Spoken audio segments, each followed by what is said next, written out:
All right, Nick, game 5. Give me some keys here. What do the Celtics need to do to avoid stretching the series even to a game 6? How do they wrap this thing up? They have to wrap it up in game. I don't want it to go to game 6. That's a major key. That's a major key. You got to duplicate games 1, 2, really 1 and really 1. Yeah. Because 2 and 3 were extremely tight. You can't allow these big deficits. The Celtics have to, shall I say it? I've said it every keys of the game. Rebound. Al Horford. In game 4, he was, as a matter of fact, he mentioned it too. The question was asked to him, how were you kind of levelized? And he said, that's a great question. I'm going to have to go back and look at the tape and find that out. Yeah. We both know got him out of it things go well when Al Horford touches the ball. And then I think there's also the Jaylen Brown factor. Game 4, 5 fouls, that kind of eliminated him, or at least tempered his aggressiveness. Game 3, even though the Celtics pulled that off, Marcus Smart fouled out.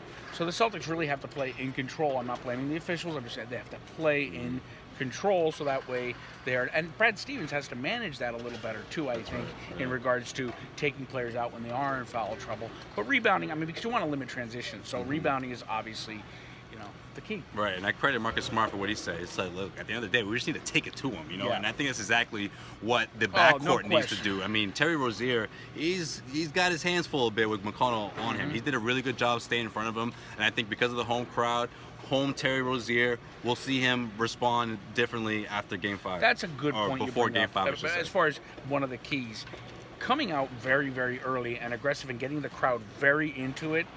You saw in games 1 and 2 how TD Garden rattles the 76ers. I was pretty impressed in Philadelphia that the Celtics, even in game 4, were only 12 points down at their, in the fourth quarter. I think it got to 9 at one point. So the crowd, even though it was crazy, didn't rattle them all too much. In Boston, you saw that crowd rattle the young Sixers. Celtics need to come out strong, build a big lead, and let the crowd get involved. That you've covered a lot of elimination games, so have I.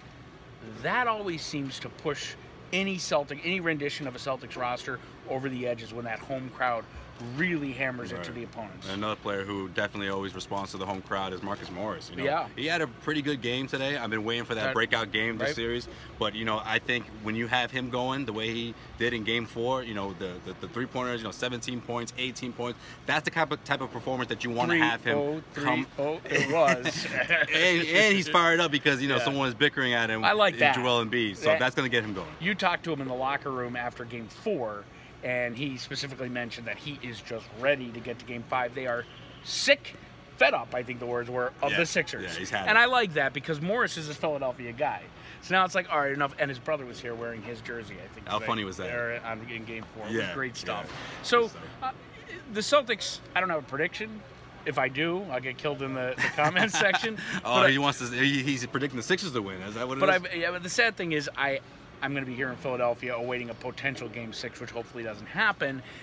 I know if I'm watching that game on TV, in the first 5 minutes of the game, how the crowd is reacting, how the team's body language is, aggressiveness. Is Al Horford touching the ball? Are they deflecting loose balls and getting those 50-50 balls? That's right. They did that in games 1, 2, and 3, especially when they were coming back from some of those deficits in 2 and 3. They did not do that in Game 4. They have to do it in Game 5. All right, well, we will see. Of course, CLNS Media, we got you covered. I will be back in Boston for Game 5. Nick will either be in Philadelphia for Game 6 or back in Boston for Game 1. So we'll see how things unfold here, of course. Coming at you from Philadelphia, Josue Pavon here. He is Nick Gelso, CLNS Media.